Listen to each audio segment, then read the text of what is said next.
It's Miller time. Welcome into Fantasy Baseball today on Wednesday, May 3rd. Frank Stampfl joined by Scott White. Today on the show, going to recap all of Tuesday's action. Those Millers, they were out and they were about, and they were both awesome. Brandon Pfaadt is finally getting the call. He'll make his debut on Wednesday, a Welsh Wednesday. Keep the streak alive. You love to see it. We're going to fire up the worryometer and much more. Before we get started, please like this video, subscribe on YouTube if you haven't already. If you're listening on the audio side, download, follow, and leave a 5-star rating. We really appreciate it. Let's jump right in. I don't believe it. My. All right, a little Dave Niehaus because, Scott, you're getting us started here with the Mariners pitching prospect who looked pretty awesome. Yeah, take your pick which Miller you're going to go with here for the oh my goodness gracious player of the day. I'm going with Bryce. Bryce in his debut, who how deep did he have a no-hitter going? He ended up allowing 2 hits in 6 innings. He took it into the 6th inning. Yeah, there were like competing no-hitters between Bryce and Mason. And Mason ended up allowing no hits in 7 innings. But anyway, back to Bryce. He ended up allowing 2, 1 earned run in 6 innings, struck out 10, walked nobody. It was about as dominant of a debut as you could ask for. It came at Oakland. So we'll start with that. He had a very plush matchup there to begin his career. The same matchup we're constantly having to point out, it seems like, because players have ridiculous performances against that team. So there's that. The other thing that kind of gives me pause here is he threw 70% fastballs. That's a really good fastball. Of his 13 whiffs, 11 came on that fastball. I mean, how could they not? He was throwing it 70% of the time. But as I've pointed out pretty often recently, I've had occasion to say this, when a pitcher is capable of getting whiffs on his fastball, that is a sign of a high ceiling, because not many pitchers can do that regularly with that pitch. But it's 70% of the time that he threw it. So, like, is there enough of an arsenal here? Now, the slider is apparently earns pretty high marks in his own right. He doesn't have to turn to it often. It certainly didn't in his debut here. But it's, it does make you wonder how this is going to play in the long run. Does he have a diverse enough arsenal when he takes on a good lineup, when the league's seen him a couple times, to continue doing this? That said, there was a time when we said the same thing about Spencer Strider. Part of what makes Bryce Miller's fastball so effective isn't just that he throws it hard. And, he peaked at 97 in this one. He didn't get to the triple digits that we've known him to do in the past. So the fastball wasn't even at his hardest in this start. But part of the reason it makes it so effective is that Bryce Miller has a low release point. So he gets that vertical approach angle that causes hitters to swing under it. And that is like the optimal pitch design in the modern game, and a key to getting swings and misses on your fastball. So it's a really good pitch, and he throws it hard. And at least in this start, he threw it for strikes. His walk rates in the minors a bit on the high side. So that's another thing I'm not sure we can count on Bryce Miller to do regularly, is walk nobody. So I guess what I'm trying to say is very impressive debut. Impressive enough that, yes, you should pick him up everywhere you can. He's sticking around for a while. We know that. But there are some reasons for pause, and it doesn't. I'm not ready to conclude that Bryce Miller is your savior necessarily, even if you obviously have to add him. Yeah, and he is widely available, as you mentioned, Scott. Only 19% rostered for Bryce Miller. So even if you play in deeper leagues, I understand firsthand how desperate people are for starting pitching right now. So yeah, especially in those deeper formats, I think you want to go out there and make sure you add Bryce Miller. I like that point that you made about the low release point and the vertical approach angle. That is the same type of fastball that Joe Ryan throws, and that's how he's so effective. And mind you, Joe Ryan this year has a velocity uptick, and he's sitting around 92, 93 miles per hour. Bryce Miller has this vertical approach angle, and he was sitting 95 in this one. So it could turn out to be a really, really effective fastball, which you pointed out here, Scott. I hate to come on here and like throw cold water on everything. It's like, obviously we're excited about these two guys, but we have to keep things in perspective. And again, worth mentioning that this Oakland A's lineup is very bad. And with that, let's talk about Mason Miller on the other side of this one, because he was going up against the Mariners and he threw 7 no-hit innings in this one. He was not perfect. He did walk 4, only threw 54 of his 100 pitches for strikes in this one, 6 strikeouts total, 13 swinging strikes on 100 pitches. But what I really liked is the hard contact was down. I remember last time out against the Angels, Mason Miller allowed like 11 hard hits, 100-mile-per-hour average exit velocity against, and he changed the pitch mix in this one. Wasn't as fastball reliant, used the slider and the cutter more, and the slider was very good in this outing. 6 swinging strikes on that pitch, 46% CSW for Mason Miller's slider. The velocity was down too, worth mentioning. It was down quite a bit. I mean, the fastball down 1.9 miles per hour, the slider down nearly 2 miles per hour as well for Mason Miller. It was raining early on in that start, so maybe that had something to do with it. You know, Scott, I was going to get on here and say, well, maybe him throwing, taking a few ticks off helped with his control, but he walked 4 and he only threw 54 strikes out of 100 pitches. So I can't use that excuse, but all in all, Mason Miller was much more effective in this start. Like you did for Bryce, I'm going to point out there was no Julio Rodriguez in the lineup for the Mariners. So this isn't the same Mariners lineup that we're used to, obviously, when you take a big bat like that out of their lineup. He's up to 69% rostered, Scott. And I think the obvious question here is, who would you rather have, Mason Miller or Bryce Miller? I'd rather have Bryce because, as you pointed out, there are reasons to undercut what Mason did here as well. The fact that his most thrown pitches, his 2 most thrown pitches, were both down 2 miles per hour. And it didn't have the tangible effect of improving his control. So it doesn't appear to have been by design. That's reason enough to say, okay, what's going on here? He was effective in spite of it. It was the most effective we've seen him in the majors so far. And I think the best thing we can say about this Mason Miller start is that, okay, the idea that he's never going to be allowed to go 5 or 6 innings is clearly out the window. He went 7. It's the deepest he's gone into a start in his entire professional career, which is not very long, obviously. And when I say professional career, I mean minors included. Deepest he's ever gone. So that's, that Band-Aid is off. He's gone 7 innings now. How consistently will he do it remains to be seen, but he's done it this one time. And so we can at least take that away from this Mason Miller start. But yeah, I don't know what was going on with the velocity. The control has still been pretty bad. 13 whiffs on 100 pitches. It's a fine whiff rate, like a season long whiff rate. But if that's what you're doing in your very best start, I'm not especially wowed by that. So I still have a lot of questions about Mason Miller, and I don't think I'd go as far as to say he is must roster. Bryce Miller, yeah, pick him up everywhere. Mason Miller, it'd be nice to have him. But in shallower leagues, he may get squeezed out. He does pitch for the A's after all. And I saw a funny stat. Yeah, I guess it's still intact because Mason Miller didn't get the win here. There hasn't been an A's starting pitcher who's collected a win. That's true. Since Bryce Harper had Tommy John surgery. Bryce Harper came back today from Tommy John surgery. Oh, that's funny. Which, of course, just means this year no A's starting pitchers. But it's, usually Tommy John is such a long recovery that it makes it all the more shocking. That is a funny way to phrase it, too.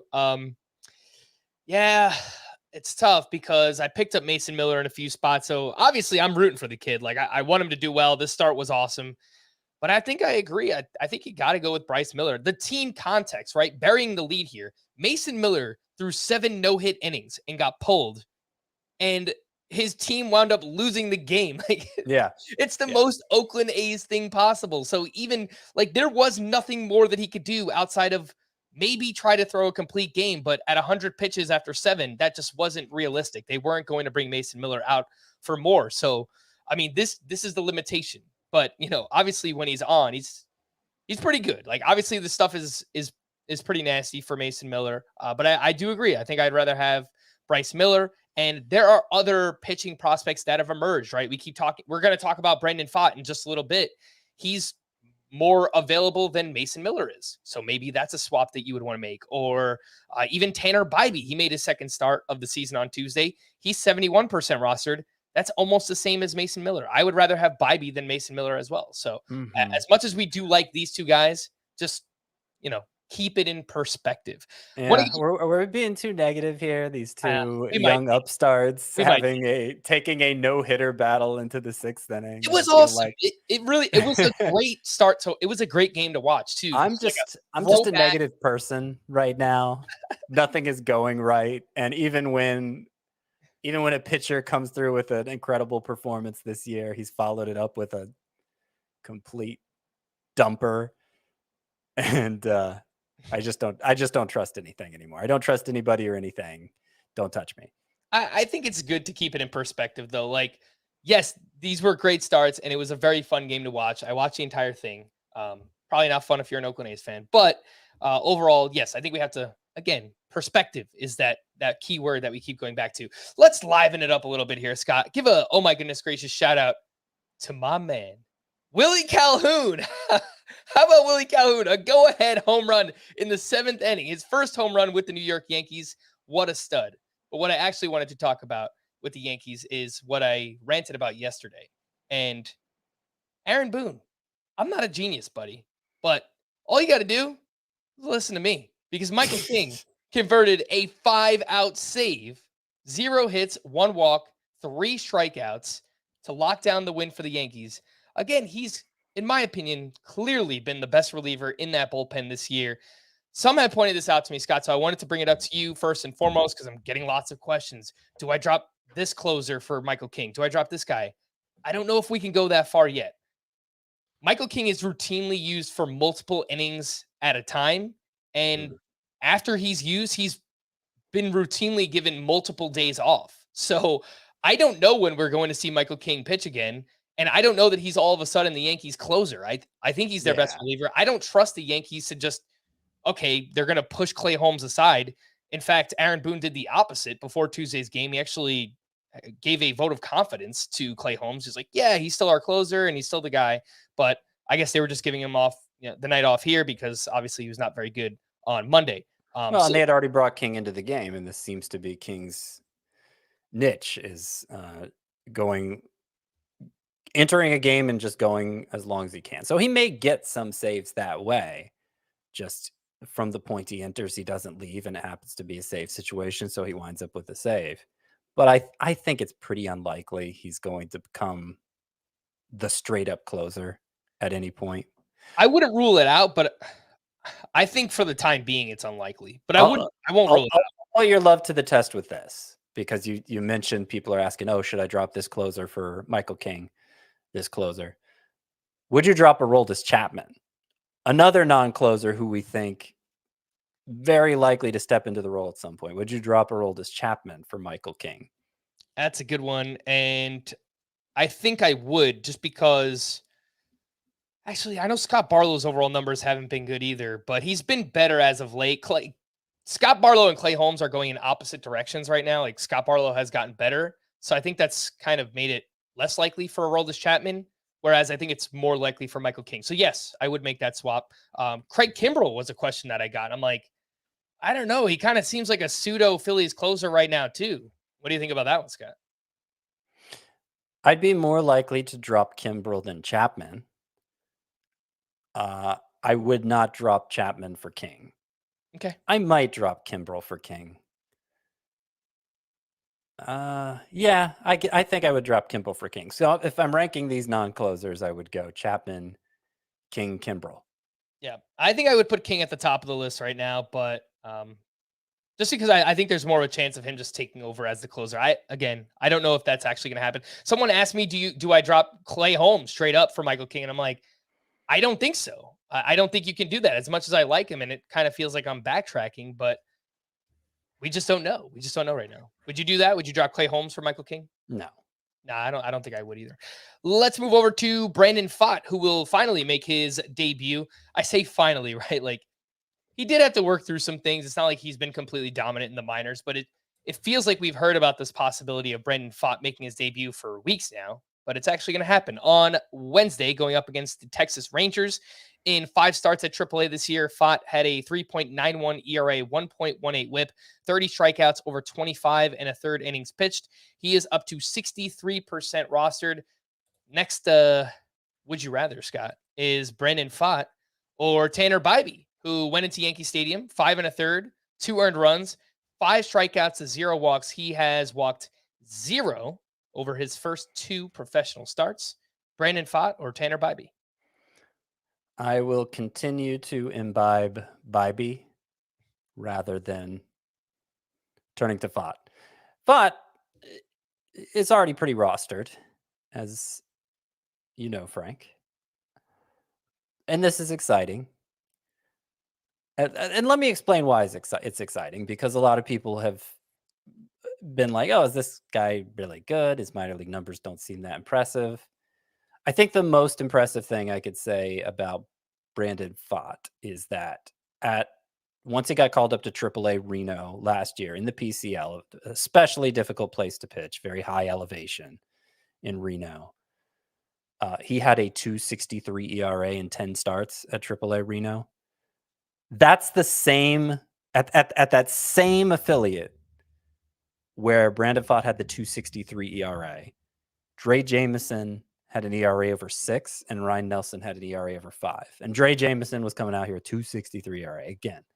This year in 5 starts back at AAA Reno.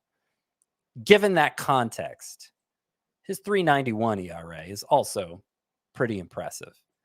Another very impressive stat I can offer up about Brandon Pfaadt is that last year, that year that he finished at AAA Reno, he had 218 strikeouts total between double and AAA. It's the most strikeouts for any minor league pitcher since 2001. 2001. That's a couple decades. So yeah, there's ability here for Pfaadt. I am a little reluctant to call him the savior either, just because we've gotten burned so many times with in pursuit of the next savior, particularly this year with all the rookies who have let us down. But there is definite upside here with Pfaadt. Like he's done some impressive things in the minor leagues. I think the ceiling is higher than for Dre Jameson, let's say, who at one point, when he got installed in the rotation, he was the hot pickup off the waiver wire. So definitely Pfaadt needs to be rostered, even if his major league debut against a tough Rangers lineup goes poorly. I don't think we should abandon Pfaadt at that point. But it may be a bumpy ride just because that's how it goes for rookies in general and how it's been going, especially of late. Did you have anything you wanted to add on Bybee's start here on Tuesday night? No, it was good. He had 2 good starts in a row.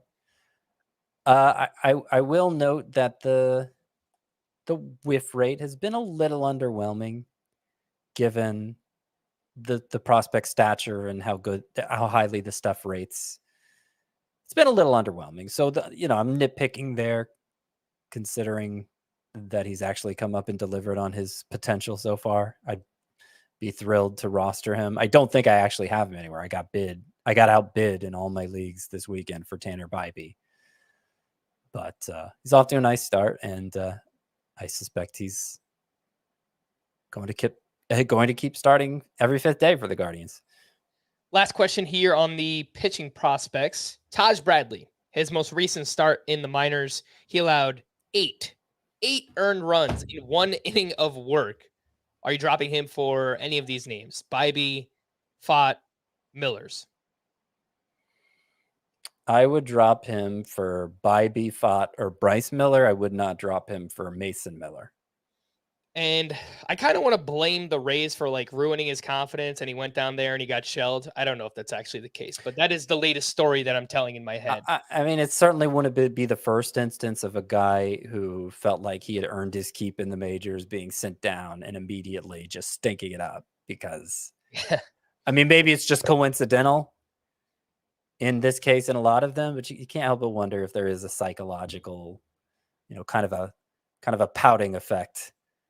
Not that I'd blame him, but just like it's only human that you might not have the same level of conviction you did before. Yeah, I totally agree. Let's take our first break. When we return, we'll get into a few other waiver wire decisions. Lamont Wade is quietly hitting the ball very well. Harold Ramirez had another big game. We'll talk about all that right after this. Jean-Luc, this is the end, my friend.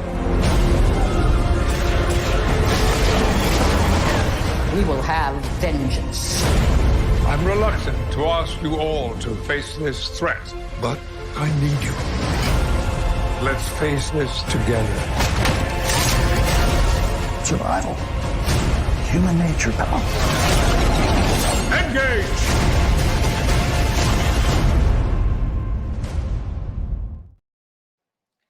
Welcome back, and just a reminder to download and follow Fantasy Baseball Today in 5. That is our 5-minute podcast. Wherever you listen to podcasts, we usually take the biggest news of the day or the hottest player, and we talk about that for 5 minutes or so. So if you just can't catch this podcast for whatever reason, you can find Fantasy Baseball Today in 5. If you're watching us live, we got a QR code in the top right corner, so you can scan that, and that'll take you right to the podcast feed.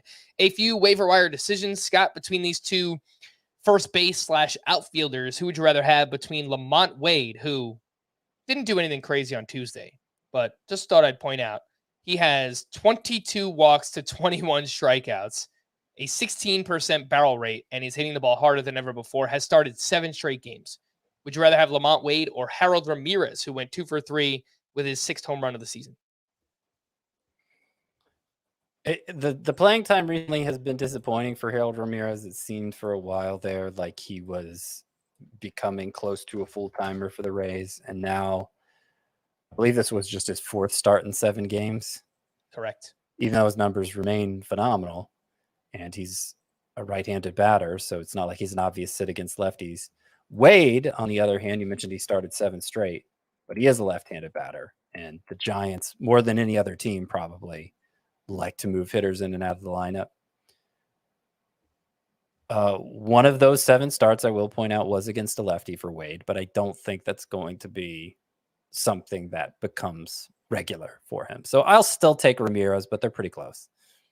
It might be format dependent for me, like in a head-to-head points league, given that crazy walk rate, the on-base skills for Lamont Wade, I might lean with him, or if in any type of OBP format, but in just roto or categories, I think Harold Ramirez on a per game basis probably will be better than Lamont Wade. It's hard to imagine that Wade's going to maintain a walk rate over 20% anyway. Probably not, but he typically has had a good eye, right, at the plate? Or am I making... No. It was 10% last year. Yeah, 10% is pretty good. But that was the highest over any real sample. Yeah, so this is pretty massive for him. He's had a 21% walk rate so far. That is Lamont Wade. A few middle infielders. We're talking, if you're in a 12-team roto league or deeper and you need a middle infielder, something like that. Ezekiel Duran stays hot. There's just something about that name right now. Duran, both those guys, red hot for the Rangers and the Red Sox, respectively. He went 3 for 4 with a double and his 3rd home run of the season. He is now batting .328 with an .879 OPS, has shortstop, third base, outfield eligibility. Or CJ Abrams went 3 for 3 with an RBI, 2 runs scored, actually had a batted ball, 108.9 exit velocity, which I thought was very encouraging for CJ Abrams. Who would you rather have between those two, Scott? I'd rather have Duran. He's in a much better lineup. He's capable of doing more than Abrams, I think, hitting for power, as we saw in this game. I'm very skeptical that Duran is going to be a long-term fantasy option for you, but he's the hot hand right now at a position where it's hard to find. It's certainly in deeper leagues. It's hard to find alternatives on the waiver wire, so I don't mind using him in that context. Do any of these pitching performances matter? These are the players that are widely available outside of the prospects, which we talked about earlier. Michael Kopech had a big bounce back start. Big in that he only allowed 1 hit over 6 innings, but he still had 5 walks, 7 strikeouts up against the Minnesota Twins. Hayden Wesneski, a solid start at the Nationals, 6 innings, 1 run, 2 strikeouts, 0 walks.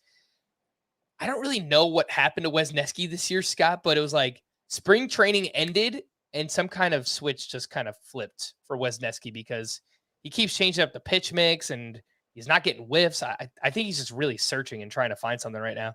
Michael Wacha, solid start up against the Reds, 6 shutout with 3 strikeouts for him. Do any of those matter? Wacha, Wesneski, Michael Kopech. I mean, worth pointing out, it was a really good matchup for Wesneski, and he has another one coming up to end this week. He has gotten better in terms of run prevention, but he's not getting any strikeouts at all. So I have a hard time staying invested in Wesneski beyond just the streamability of this week with the favorable matchups. Kopech is kind of doing some interesting things, throwing that fastball a ton and getting pretty good whiffs with it, but the walks are just way too high to take him seriously at this point. In 5 of his 6 starts, he's had 3 walks or more. Yeah. And as you mentioned, 5 in this start. And then Wacha, it was a great start. 2 hits in 6 innings. He had another start earlier this year, 2 hits in 6 innings. But then the other 4 starts, all an ERA over 6. So it's just like, yeah, I can't invest in that, no matter how good he looked in this particular start. Mm-hmm. With Michael Wacha, there was something I wanted to point out with him, and I can't find it now. So maybe it was just how many walks he's had recently, but that was something you pointed out as well. In the deepest of leagues, Scott, do either of these names matter? Dominic Fletcher, the brother of one David Fletcher. He is up with the Diamondbacks and does have some prospect pedigree. He went 2 for 3 with a walk and an RBI last year in the minors. He hit 312, 12 homers, 35 doubles, 9 steals, and 864 OPS. The other name here is Connor Wong with the Red Sox. 4 for 4 with a double dong. He had 4 hard hit balls, one of those 113.6 exit velocity, and has started 7 of the last 10 games for the Red Sox. Anything here, Scott? I mean, we're talking the deepest of leagues. Dominic Fletcher, Connor Wong. Well, I don't know that we are talking the deepest of leagues for Connor Wong. If he's going to start this regularly for the Red Sox, then I think any 2-catcher league is probably worth looking into. He's been very hot now. I mean, it's a short stretch, but it's very hot. Not only did he have the 2 home runs here on Tuesday in a 4 for 4 game, last 3 games, 9 for 12 with 3 home runs. He's raised his batting average from 180 to 290 just in those 3 games. His average exit velocity, 75th percentile, max exit velocity, 85th percentile. So he's legitimately hitting the ball hard. And he's a catcher. So in any 2-catcher league, I think he's probably worth looking into at this point. I'm skeptical he'll turn into anything worthwhile for 1-catcher leagues. But I think it's, I think he has his place at this point. Earned a seat at the table. All right, let's get into some news and notes. And first and foremost, awesome news as Liam Hendriks will begin a minor league rehab assignment on Wednesday. I assume they're going to give him as much time as he needs. So within the next couple of weeks, if everything goes all right, I assume that we're going to get Liam Hendriks back as the White Sox closer, which again is just fantastic news. Thankfully, Ronald Acuna was back in the lineup after that hit by pitch on his shoulder. I believe he stole a base in that game as well. So all is well. Yep. With Ronald Acuna. Julio Rodriguez was scratched from the lineup Tuesday due to that recurring back soreness. Aaron Judge hit in the batting cage and is hopeful his IL stint will be a minimum stay. So kind of positive. Glass half full. We'll see where it goes. Salvador Perez is day-to-day after leaving with a contusion on his middle finger. He did smack 2 home runs before he left that game. So thank goodness it was just a contusion of that middle finger. Remember this happened last year, though, Scott? It was like every time Salvador Perez would get hurt, he would like have a monster game. It feels like it always happens that way. I don't know why. It's very interesting. I just like that he got a bruise on the very instrument that is used to bruise others. That is right. That is that's a strong boy there, Salvador Perez. Bryce Harper was batting 3rd in his season debut. He finished 0 for 4 with 3 strikeouts. A nice little, hey, welcome back. No rehab assignment. You got to face Julio Urias on maybe his best start of the season to date. Jose Altuve fielded grounders on Tuesday, his first baseball activity since thumb surgery in March. Probably looking at like a late May, early June return, hopefully, for Jose Altuve. That lineup has gone pretty cold too, so they can definitely use him. Corbin Carroll has missed 2 straight with that knee contusion. I didn't see any news on the MRI results, Scott. Did you see anything for Corbin Carroll? No, just that he was out of the lineup. Weird. Interesting. Carlos Rodon's back is still bothering him and affecting his mechanics. His pitching arm is actually fine at this point. Elbow, shoulder, good to go. But for whatever reason, his back is still giving him issues. Aaron Boone gave Clay Holmes a vote of confidence, which I mentioned earlier, saying the closer is, quote, in a good spot and can get through this. Holmes now has a walk per 9 up over 5 after Monday's outing, rather. And you know how I feel about that. All of Luis Robert, Eloy Jimenez, and Andrew Benintendi were back in the lineup Tuesday. Louis Varland will officially start on Wednesday against the White Sox. He's 8% rostered for those who need pitching in deeper leagues. Adam Wainwright is lined up to make his season debut Saturday against the Tigers, 51% rostered. Scott, any interest in Adam Wainwright? Not yet. No, he was pretty bad last year. I could see him being streamable at some point. I did find here from the Arizona Republic on Corbin Carroll, Torey Lavillo, the manager, said he is continuing to check boxes and show us the signs that he is feeling good and he's healthy. He's getting close. He's getting very close. All right. It's, it's better than bad news, I suppose. Yeah. Yep. I think he's going to avoid an IL stint, I think, and hopefully be back this week at some point. Yep. Harrison Bader was activated and was batting 5th in the Yankees lineup. There was a report on Monday that Kenley Jansen was available following a back injury this weekend. Turns out that was a complete lie, and that Jansen was also not available on Tuesday either. It had a save opportunity, and it went to Josh Winkowski. Astros starting pitcher Luis Garcia was placed on the IL due to right elbow discomfort. Oscar Colas was optioned back to AAA. An obvious miss for us thus far, Scott. I know someone we liked as a sleeper this season. Are you dropping Colas in all non-keeper dynasty leagues? Yeah, probably. And I mean, the writing was on the wall here. They had mostly stopped playing him. Yeah. And you're just not going to keep a player at this stage of development. You're not just going to plant him on the bench. So it makes sense that they sent him down. On the subject of outfielders who've been sent down, by the way, you mentioned Dominic Fletcher earlier coming up for the Diamondbacks. And I don't have a lot of hope for him in fantasy because however good his numbers look in the minors the past 2 years, remember, it's at places like AAA Reno. True. But it's interesting that when they needed an outfielder, they brought him up rather than bringing Jake McCarthy back. And McCarthy's been hitting well at AAA. So I just find that interesting. I don't think McCarthy's... Did he spend the minimum time down required before getting called back up? Because that might have been the reason why. Good question. I will check now. So at AAA, probably not. Yeah. Probably not. He's off to a 6 for 17 start there with a home run and a double. And I know they said that he had some, they felt like he wasn't swinging with enough conviction, like he was just swinging to put bat to ball basically, and not swinging with the force he did last year. So that was what they wanted him to work on at AAA. The fact he has good numbers there, again, is AAA Reno, so I don't even know how much to read into that, but yeah, it is interesting that Fletcher's the one up right now. Mm-hmm. That's Jake McCarthy again, a name to watch in deeper category leagues if he was dropped in your league. I'm not saying go out and add him now, but just throw him on the scout team. Maikel Garcia was recalled from AAA by the Royals. He was batting just .242 with 4 steals in the minors, but was much better last year. Hit .285 with 11 home runs, 39 steals in the minors. He's 4% rostered. He's another name. I don't think you need to add him yet, but he's someone to watch and has a lot of speed. So if you play in those deeper category leagues, the name is Maikel Garcia. Testing on Ronaldo Lopez's right biceps came back negative, and he's expected to avoid an IL stint for now. German Marquez is set to undergo Tommy John surgery.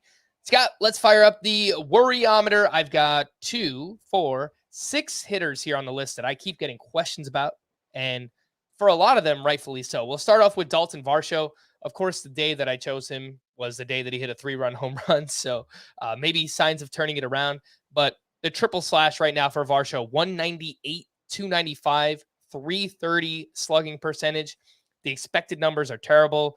The average exit velocity, he's someone that typically does not hit the ball hard. It's down even more than it has been in years past. The pull rate is also down for Dalton Varsho. Your worryometer level on him? It's pretty low. And like a lot of it's because he's catcher eligible. And so how much better are you going to do than him? I'll put it at like a 2. I think the fact that his average exit velocity is first percentile right now shows that he's just kind of not on it right now. He has hit the hardest ball of his career already this year. So like the max exit velocity, 89th percentile, like that's a good sign for Varsho. The plate discipline seems fine. He's run when he's gotten on base, 5 steals already. I think you're going to be pretty happy with Varsho still in the long run. Jose Abreu went 0 for 3 and is now batting .230 with a .260 on base, .262 slugging percentage. He has 4 extra base hits all season, and this is not a typo, Scott. This is a fact. Jose Abreu has 1 home run since August 4th of last season. 85 games. He has hit 1 home run. That includes Tuesday. Your worryometer level for Abreu? That is quite the drought, isn't it? It's a little higher. It's probably about a 4, maybe a 4.5 for Jose Abreu because he is 36 years old, because he did disappoint us with the home run output last year. Like as with Dalton Varsho, like it's clear he's not hitting the ball. He hasn't hit the ball with the same consistency. Like his max exit velocity is close enough to normal, but his average exit velocity is way down, which tells me he's just not on it yet. It's such a small sample still. It's a small enough sample still that it's reasonable to think that's being skewed by it the same way a batting average might be skewed by it. And so, like, I don't want to, I still have him in my top 10 first baseman for the rest of the season, for instance. But I'm less confident in Abreu, given the stage he's at in his career. Like, I'm less confident he's going to turn things around than somebody like Varsho. Yeah, I was updating the first base rankings on Tuesday, and I moved Abreu behind both Vinny Pasquantino and Nate Lowe. So still inside the top 10, but you know, those guys have performed better so far this year. And it was close enough coming into the season where, you know, 1 slow month for Abreu and 1 good month for those guys. I'm okay making that swap. Anthony Rizzo, I was like kind of debating it, but I haven't made that swap yet. So that is right where I have him. Now, I already had Pasquantino ahead of Abreu from the beginning, but I moved him between Lowe and Rizzo. Yeah. Yeah. This next one, Juan Soto. I know we get cue the email, Scott. I'm sure they're rolling in already about Juan Soto or Juan Succo, whatever you want to call him. 2 for 4 with 2 doubles and an RBI on Tuesday night. And the expected numbers are unimpressive. 242 XBA, 473 X slug. He's still hitting the ball really hard. 93.2 average exit velocity, the second highest barrel rate of his career. But there's just other weird things that are going on that I don't know how to explain. His strikeout rate is a career high. His ground ball rate is a career high, 57.7%. His line drive rate entering Tuesday was 5.6%. That almost seems impossible to have a line drive rate that low. And he's pulling the ball more than ever before. So something has changed, like with his approach, pulling the ball and more ground balls. And, you know, maybe he's like in between of like trying to raise the launch angle and not. And I don't know. He just seems like he's in a funk, kind of like that Jose Ramirez funk that we saw a couple of years back as well. Your worryometer level on Juan Soto? I kind of want to go 1 just for the statement of it. I'll go 2. I'll go 2 because he had his whole time with the Padres last year, where he obviously was a major disappointment then as well. As we brought up earlier in the season, we were talking about Juan Soto. Jose Ramirez had like a full calendar year where he hit about 180, I think it was. It was the end of one season and the beginning of the next season, sort of like Soto's going through. So if you just look at his year-by-year breakdown, you're going to be like, when did that happen to Jose Ramirez? But it happened, and people were freaking out because it was a lot worse than what Juan Soto's done over a shorter period of time here. But I think it's a similar situation. I didn't lose faith in Ramirez then. I haven't lost faith in Juan Soto now. I will point out 3 straight multi-hit games for him. He is 8 for 18 in his past 5 games with 3 doubles and a homer. So hopefully that's the beginning of him climbing out of it. He's going to figure it out. I'm confident in that. Yeah, and that, not the entire lineup, because Bogaerts, well, I guess really just Bogaerts is the only one that's performing so far, right? But like, if they all start clicking at the same time, we're talking about fireworks here and crazy amounts of counting stats, and Machado and Soto and Tatis and Bogaerts and Cronenworth and all these guys kind of clicking at the same time. And if that happens, like, man, it's going to be a lot of fun for fantasy. So I would still be looking to buy low on Juan Soto, but I assume most people who have him don't want to hear that. But I'm sorry. Nolan Arenado went 0 for 3. He is now batting .233 on the season.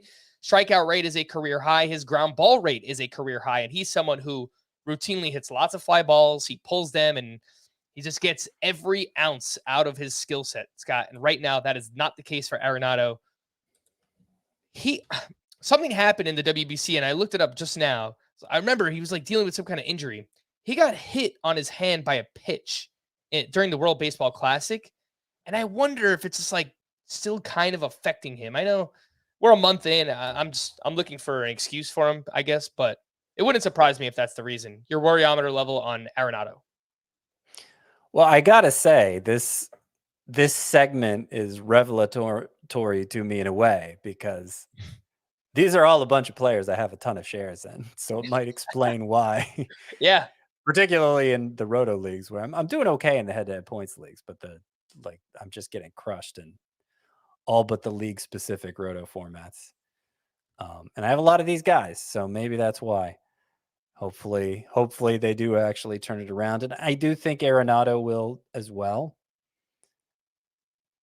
I mean, there's such an extensive track record here, and he's proven multiple times over that he isn't just a product of Coors Field. He's able to be a high impact player in St. Louis as well. I think that's a reasonable theory, what happened to him in the WBC, because it was a scary moment, and we were all thinking he probably fractured his hand. It turned out it didn't. He didn't. But even if that is the case, that his hand isn't 100% right now, it will be. It will be soon enough, and I think he'll take off and deliver the usual Nolan Arenado-like numbers. We'll look back. We won't look back at this, because by the time like July gets here, his numbers will just look pretty normal, and we'll have forgotten all about this little episode. What a crazy start for the St. Louis Cardinals. They are 10-20. They're in last place in the National League Central, which is like a month into the season is almost impossible to fathom. 2 other outfielders on this list, Scott. Taylor Ward, who actually hit his 4th home run of the season on Tuesday. He's batting just .209 overall. Lars Nootbaar, my boy, 0 for 2 with a walk and a strikeout. He's batting .231 rather, and he's got a .412 on base, so he's walking a ton. He's also hitting an absurd amount of ground balls, 71% ground ball rate for Lars Nootbaar. Your worryometer level on Taylor Ward and Lars Nootbaar. Yeah, it's still too early, I think, to be that worried. I'll go. I mean, Ward had only earned so much confidence in the first place, given the way his breakout season broke down. So I'll go, I don't know, I guess I'll go 5. Like, I'm not worried enough to move on from him, even in 3 outfielder leagues. But I don't really feel confident I know who he is either. He did hit a 3-run homer here on Tuesday, so maybe that'll be the start of a turnaround. Lars Nootbaar, I think Lars Nootbaar deserves a lot of benefit of the doubt, because remember, he missed 2 weeks with a thumb injury, basically right at the start of the season. So he has half the sample of anyone else right now. And I think the most encouraging thing is that he started every single game for the Cardinals since he got back. I mean, even last year when he was beginning to break through, they were sitting him often against lefties. I guess they've only faced 2 lefties during that stretch, but you know what? Hang on. I overlooked. He did sit against one of the 2 lefties he faced. They faced. I got it wrong. Nootbaar has started every game but one since returning, and one of the ones he sat out was against one of the 2 lefties the Cardinals faced. So that makes me wonder. But, still walking a ton, like you said, and the sample is too small, I think, to make anything of it, really. All right. So again, 6 hitters there that overall, again, we're only a month into the season. I know typically, Scott, the date is like Memorial Day. We get to the end of May, early June, and then it's like, all right, now we got to start making some like legitimate decisions. 2-month sample of data there. And obviously we'll keep doing this up until we get to that point. Let's take our final break. And when we return, we'll get into some leftovers here on Fantasy Baseball Today. A Paramount Plus subscription is now included with your Walmart Plus membership. Tell the world what happens when they cross me. For no additional cost, members get a mountain of entertainment. Are you accusing me of something? This is great! Sign up for a Walmart Plus membership and watch all of this and more with your Paramount Plus subscription. I'm gonna trust you on this.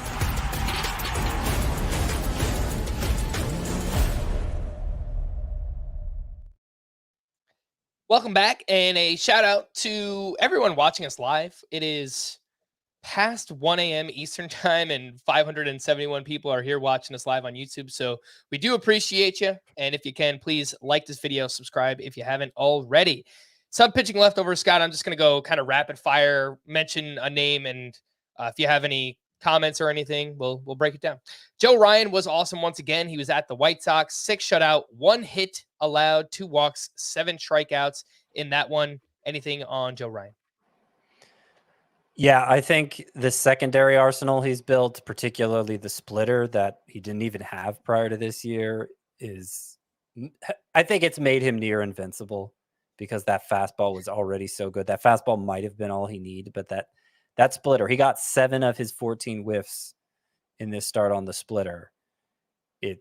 He came into this start, the batting average against on that splitter was 139. So it's been another impossible pitch for hitters, and straight to the moon here for Joe Ryan, I would say. How much more do you need to see, Scott, before you move someone like Joe Ryan ahead of Alek Manoah, who's struggled all season, or Shane Bieber, who we're like kind of iffy on right now? Yeah, that's a good question, and I struggle with that as I update my rankings. So I at my latest update earlier this afternoon, so it was before this most recent Joe Ryan start, I moved Ryan up to 27th, and I have Manoah still 20th now, so they're getting close. I might move Ryan up a little more after this start. I might move him up to 25th. So that would be even closer. And yeah, it might just take one more start from each of them if they continue to veer in opposite directions. Yeah, because this is my range as well. I have Bieber at SP 22, Manoah at 23. I have Rodon at 24. I think I'm going to drop him a little bit because he keeps suffering these setbacks. And then you get into a group of like Kershaw, Pablo Lopez, and Joe Ryan. And yeah, I mean, that group has been really good too. Joe Ryan has been even better than Pablo Lopez. So probably going to move him just ahead of Lopez as well.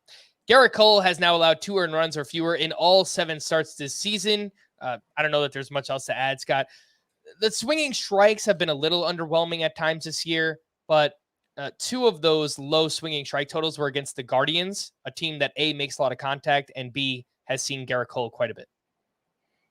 Yeah, his slider specifically hasn't been as overwhelming as it normally is. The whiff rate on that pitch is way down.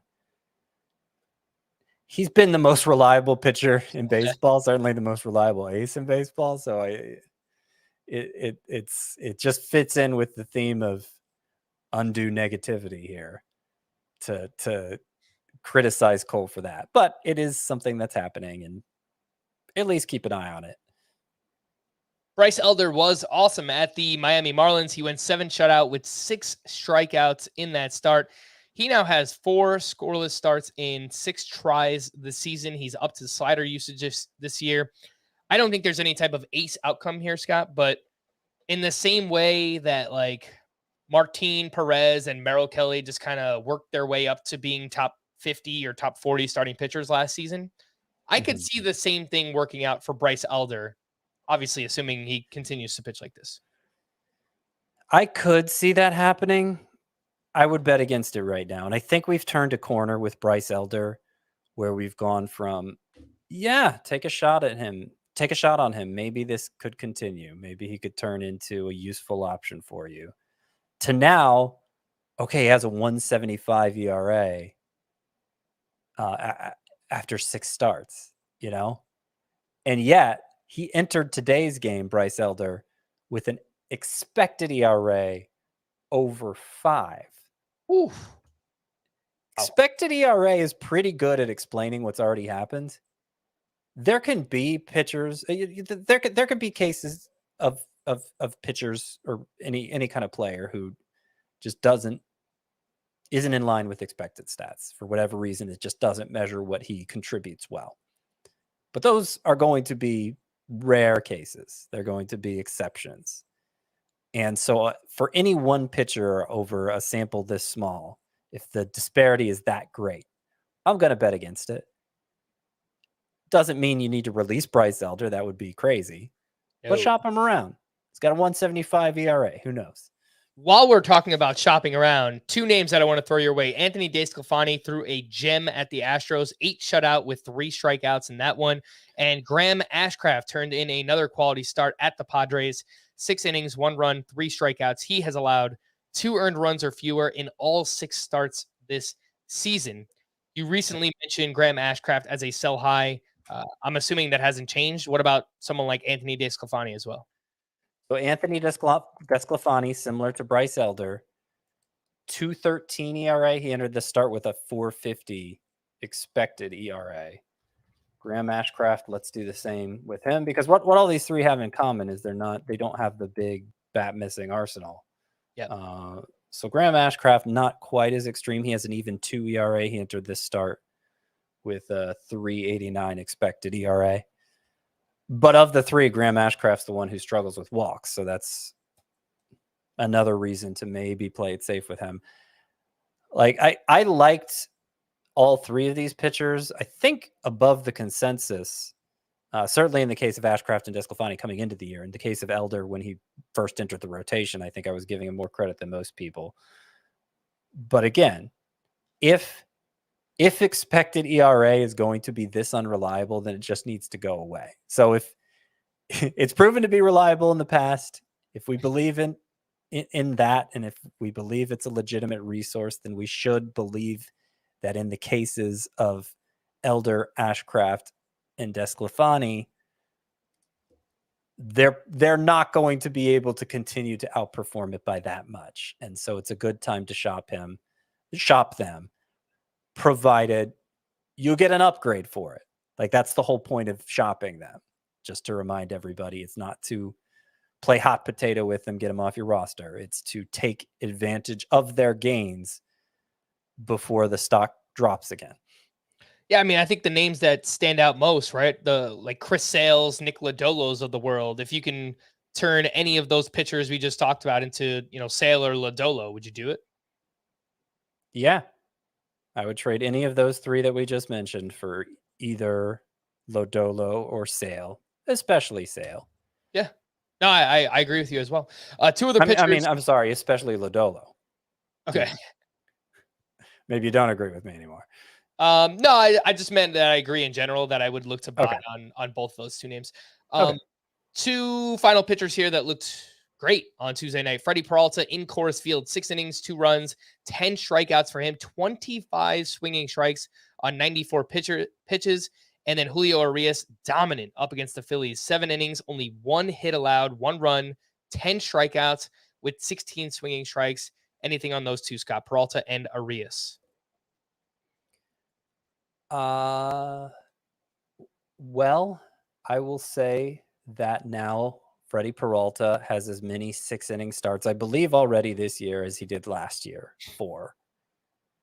So the fact he had 25 whiffs in this start, at Coors Field no less, is very impressive. He did give up 10 base runners, and the ERA and WHIP are higher than you might think they are for Freddie Peralta. But overall, it's been a nice investment for you, and it seems to be getting better. Arias bounced back from a couple of rocky starts with maybe his best of the year, as you pointed out, Frank. So no worries with him. Any concerns with Sandy Alcantara, Scott? He has only thrown more than 6 innings once in 6 starts so far this season. I know he was dealing with some kind of injury. What was it, Scott? Do you remember off the top of your head? Alcantara? I don't. He was dealing with something, but maybe, I don't know, maybe it's just affecting him right now. 5 innings, 3 runs, 3 walks, 5 strikeouts. And what I've noticed most about Alcantara is the swinging strike rate is a career high, yet his K rate is a 4-year low. So I brought this up last time he started, and I think he's been unlucky. I think he's a buy low right now. You know, there's some things that are in his control that he hasn't done well, like the walks are way up this year compared to last year. He's allowing more hard contact. So I do worry a little bit about those things, but I really like the fact that the swinging strike rate is a career high right now for Sandy Alcantara. It was bicep tendonitis. That's not great. No, it's not. But he was cleared and his velocity was fine. Yeah, I see him as a pretty obvious buy low candidate at this point. So, yeah, I agree. Okay. A few hitting leftovers here. Ryan Mountcastle went 3 for 6 with a double dong, 5 RBI. And we spoke about him maybe the first week or 2 of the season and brought him up as a potential breakout this year. He is still crushing the ball. 93 mile per hour average exit velocity, a 15% barrel rate. I know the ballpark doesn't do him any favors there, but I kind of like it. The strikeout rate is down this year too for Ryan Mountcastle. So, I mean, since it's a more favorable hitting environment league wide, then maybe Camden Yards isn't going to suppress his power as much as it did a year ago. Let's see, what are his expected home runs versus actual home runs? Yeah, it's not like it's there are parks where he has fewer expected home runs than Baltimore this year, including Milwaukee, strangely enough. mm-hmm. So it hasn't, at least so far this year, with the kind of contact that Ryan Mountcastle has made, Camden Yards and that deep left field fence hasn't hurt him. And hopefully that's going to lead to good things. A huge game for Anthony Volpe on Tuesday, 2 for 4 with a sock and 2 shoes. He's up to his 3rd home run, his 10th steal of the season. And since his first opportunity to lead off the last 20 games for Volpe, he is batting .375, 3 homers, 7 steals, 11 walks with a 91 mile per hour average exit velocity. Great stuff from him. Masataka Yoshida stays hot, 2 for 3 with his 5th home run, and that was a lefty on lefty that came off of Yusei Kikuchi. Adley Rutschman, 4 for 5 with 2 doubles, a walk, 3 runs scored. He is up to a .315 batting average on the season. Christian Walker went 2 for 5 with his 5th home run, slowly coming around, multiple hits in 3 of his last 4 games. Tyro Estrada, completely wrong about so far on my end. I had him as a bust this year. 2 for 3 with 2 walks and his 9th stolen base. He's batting .342 with a .911 OPS. He's been great. And Scott, hopefully a sign of things to come, maybe finally starting to get healthy. Our guy, mostly your guy, Miguel Vargas, 4 for 5 with 3 doubles. Please, I have quite a few shares, so let's. So do I. Let's ride the momentum.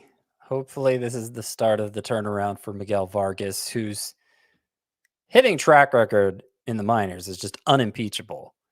And, a lot of people have been like, oh, all he does is walk. Why are we bothering with him? Well, I think the fact that he has exhibited such good plate discipline in his first look around the league shows that he's not being overmatched here. And yeah, the hitting track record, I think, will eventually come through for him if that's the case. And hopefully this 4-hit game's the start of it. I also wanted to point out with Masataka Yoshida, a player who I did not give much credence to coming into the year. He's somebody I had to move way up with this latest rankings update. 12-game hitting streak now for Masataka Yoshida. He's batting .435 with 4 home runs. That 12-game hitting streak, only 6 strikeouts during that stretch as well. His ground ball rate for the season is near 60%, which is kind of untenable unless you're just going to be a batting average specialist. But during this 12-game hit streak, it's down to more like 50%, which is still high, but it is tenable. Yeah, And the power is playing better than I thought it would. And he's actually stolen a couple bases, which is not even something he really did in Japan. That's the point I was going to make about this recent stretch for Yoshida is I remember 2 weeks ago, it was like 70%. So the fact that the ground ball rate is down to 60 tells me that, overall during this stretch, he's getting the launch angle up, which is a good thing. The call to the bullpen, a few updates here for Tampa Bay. We know that Pete Fairbanks is currently dealing with that Raynaud syndrome. Jason Adam allowed a hit, but struck out the side for his first save of the season. He's 20% rostered if you're chasing saves. For the Nationals, Kyle Finnegan allowed a hit, but picked up his 6th save. For the Red Sox, I mentioned this earlier, Josh Winkowski picked up his first save of the season. For the Rangers, Will Smith allowed a hit and a walk, but recorded the final 4 outs and his 4th save. He has the last 3 saves overall for the Rangers. And for the Rockies, Pierce Johnson allowed a hit, but struck out 1 for his 4th save. Scott, what do you think happens here with Daniel Bard? Because it feels like they're not using him in high leverage situations. And for the time being, I guess it's still Pierce Johnson's job. Yeah, I was a little surprised to see him get the save. It was his first save since Bard returned. Bard has yet to allow a run in 4 appearances, but his average fastball velocity is down 3 miles per hour from a year ago. And it's clear from Johnson getting the save here on Tuesday that the Rockies don't have full confidence in Bard yet. I think if I had to predict today, Bard would be the team leader for the entire season. So in leagues where saves are scarce, I think you hold on to him. But in shallow leagues where you can find replacement save sources off the waiver wire, Bard doesn't have much value at this point. And then the regulars for the Giants, Camilo Doval picked up his 4th save. For the Mariners, Paul Sewald picked up his 8th. And for the Reds, Alexis Diaz got his 5th save of the season. So I'm just realizing now that I didn't write down names for to stream or not to stream. So you know what, Scott? Some people are going to get very excited because we're going retro. I'm just going to have to read you a bunch of names and you tell me yes or no. Are we streaming these guys? Let's start with Wednesday. Are the Mets ever going to play again? All of their games have been getting rained out recently, but they've got another doubleheader on Wednesday. Hopefully they play those games. Joey Lucchesi at the Tigers. It's very risky, but if you're desperate, you could do it. Brandon Pfaadt in his debut at the Rangers. I'd rather not have we just saw how Bryce I'm forgetting his name now. Bryce Miller. We just saw how his debut went, but the Rangers lineup very different from the A's. So I'd rather give Pfaadt a chance to show what he could do before sticking him in my lineup. Gavin Stone up against the Phillies in his debut. Yeah, same thing for him. Rather not. Look at this early slate of games on Wednesday, man. Pfaadt at 2 p.m. Eastern time. Gavin Stone at 4. Oof, jam-packed day. Seth Lugo going up against the Reds. I will say that's pretty good. Braxton Garrett versus the Braves. No. Okay. Who is Jake Irvin? I don't know, but he is starting for the Nationals. Louis Varland at the White Sox. Yeah, Varland's kind of interesting, and the White Sox are a favorable matchup. And this isn't his debut. We saw him make a start earlier this year, and it went very well. So I kind of like that one. Not as much as Seth Lugo, but probably second in priority here Wednesday. Kyle Gibson at the Royals. Yeah, that's good. JP Sears at home against the Mariners. I'd rather not.